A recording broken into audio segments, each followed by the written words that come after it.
Now, we also spoke with House Energy and Commerce Committee Chair Fred Upton. Mr. Chairman, nice to see you, sir. Still Fred. All right, still Fred, but I still know you as Mr. Chairman. This is where the hearing was today with Secretary Sebelius. Did you learn anything new? Well, I think that we did. The good news, I guess, the next step is that she's agreed to come back, or we're going to ask her back. She knows that the beginning of December. We want to know what the numbers are.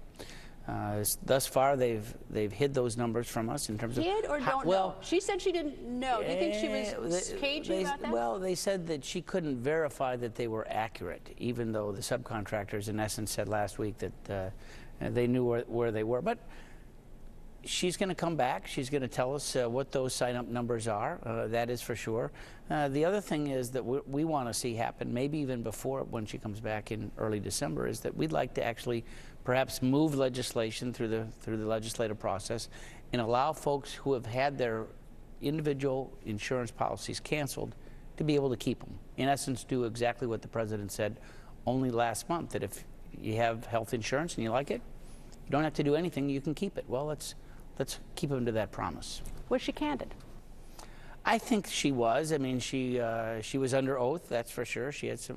Which is routine for... It is routine so for oversight hearings. That is actually the rules of our committee, that when you have an oversight hearing, folks have to tell the truth, and otherwise they go to jail.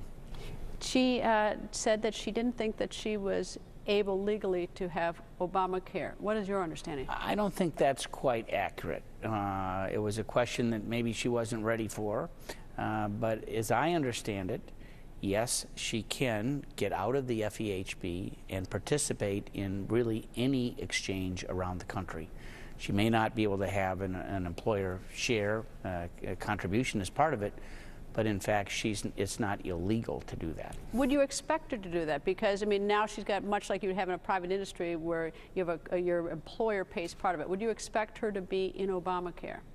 Well, actually, that was one of and we had that amendment. Mr. Vitter over in the Senate has been trying to do that amendment. If it was successful, she would be required to do so. But as we say, what's good for the goose is good for the gander, right? So members of Congress, our personal staffs, we are participants in those exchanges, as we should be. So you'll be in the exchange, and your staff will be in the exchange? Yes, they will be. But you don't have to be. Well, right? we lose, actually, the way that it's written, we do lose our ability to be in FEHB, the Federal Employee Health Benefit Plan, and therefore am put into the exchange. So I will be in the exchange, and so will my personal staff. When she comes back in December, you want to know how many people have enrolled, right? Yeah, well, we're hearing numbers all over the map. We're hearing, of course, that more people are being told that they are going to be, that their individual policies are canceled, and we're hearing, we don't know exactly what these numbers are by state, but if you add them up, it's unlikely that the number of people that have actually gone through the process and have signed up, it's unlikely that that number is higher than the folks who have been told that they've actually lost their insurance.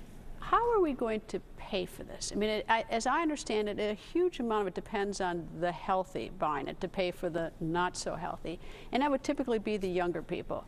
I know that there was one ad put up out of a Colorado state, not a federal exchange, but Colorado state, with a beer keg to get young people. But what is the administration telling you is how they're going to convince young and healthy that this is something to spend money on? This is where we have to drill down as well, because they can't tell us yet, the administration, how many people are signing up for Medicaid.